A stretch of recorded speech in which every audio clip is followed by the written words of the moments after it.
Às vezes você se arrepende mais do que você não faz do que aquilo que você faz. E fui, mas sempre permaneci fiel àquilo que eu acreditava. Agora, de fato, o que a gente foi vendo e essa é a minha interpretação aqui dos fatos dos últimos anos.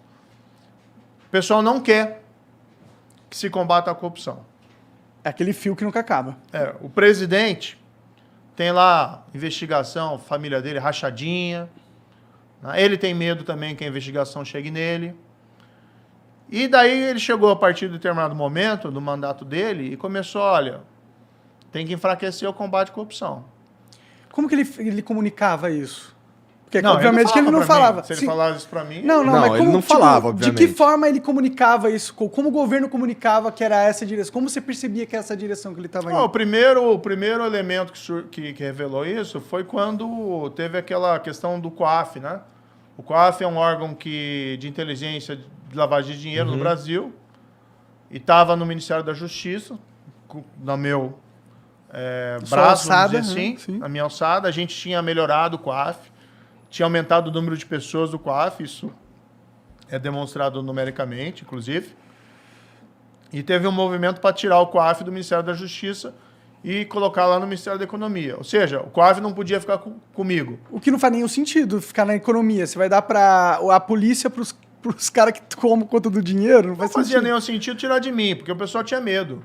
Porque sabia comigo ali não tinha esquema, não tinha negócio. Então, assim, eu nunca dirigi investigação com o ministro da Justiça. O ministro da Justiça não é o super tira, mas ele dá estrutura e tem que dar independência para o pessoal fazer o trabalho deles. Isso eu fazia. Então, o primeiro sinal foi esse. O governo trabalhou para que o COAF fosse de volta, fosse lá para o Ministério da Economia. Tá? Depois teve uma decisão do Supremo que beneficiou lá o filho do presidente, parou uma investigação, foi uma liminar de um dos ministros. O governo também não queria que a gente... O problema é que essa liminar ela parava todas as investigações de lavagem de dinheiro no país. Né? Parava tudo. E o presidente não queria que a gente mexesse nisso. O presidente me falou assim, Moro, se você não vai ajudar, não atrapalha. Porque ele não queria, porque eu tinha falado para ele, presidente, essa liminar, até entendo lá o teu processo de investigação do seu filho, mas assim, para o país ela é um desastre, porque para tudo. E aí ele não queria que eu fosse lá trabalhar contra a liminar no Supremo. Claro que eu não sou advogado de ninguém para lá interferir no processo do filho do presidente. Mas quando você tem uma decisão judicial que afeta todo o sistema, aí o ministro da Justiça tem que atuar. Depois teve aquele projeto, mas depois eu desobedeci isso, para falar a verdade. Não tem como aceitar uma ordem dessa, né? E depois essa liminar caiu, mas ficou lá uns 4 meses parado, os processos, por conta lá, porque não podia prejudicar o filho do presidente, que é um absurdo. O filho do presidente tem que responder o processo, se ele for inocente, que seja inocente. Mas é aquela linha que nunca acaba. O filho do presidente não está desconectado desse. Você acha que ele fez sozinho todos os esquemas dele? Não fez, né? Mas aí qual que é a minha interpretação, então, Monarca? É o seguinte, se você começa a enfraquecer o combate à corrupção, porque você não quer que ele avance sobre determinadas pessoas, na prática você vai enfraquecer ele para todo mundo.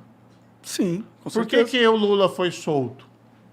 Por que você tem... Hoje ninguém é preso por corrupção no país? Qual que é a última operação que você ouviu falar da Polícia Federal que alguém foi preso por corrupção? Isso acontecia todo dia. Eu sei que tem muitos jovens que assistem o programa de vocês, às vezes não lembram da Lava Jato. Na Lava Jato, todo dia quase tinha operação da PF, autorizada por mim ou por outro juiz. Todo mundo bolado com o japonês da Federal. Que se fudeu depois. Exatamente. Então você tinha lá o pessoal indo preso. E eu acho que isso não é assim, vingar, quer ver as pessoas humilhadas. Não. Você quer ver justiça. Você quer chegar pro teu filho lá na tua casa e falar, filho, roubar é errado. Se você fizer isso, você vai sofrer consequências. O que a gente está ensinando para os nossos filhos? Quando você vê o desmantelamento da Lava Jato, quando você vê o desmantelamento do combate à corrupção e quando você começa lá a perseguir juiz, procurador, porque eles ousaram se opor a esse sistema de corrupção. Que país que você está criando? Daí o pessoal, o Brasil não cresce porque o ministro da Economia toma a decisão errada, ou o combustível tal. Não, o país não cresce, sabe por quê?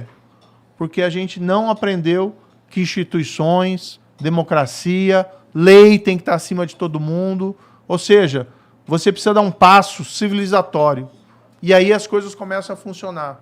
Você começa a gerar confiança, você começa a ter a máquina se mexendo. As pessoas sabem que, por exemplo, se fizer alguma coisa errada, você vai ter as consequências. E aí você para de enganar os outros. Tanto você começa a confiar mais nas pessoas. Isso diminui o custo das transações.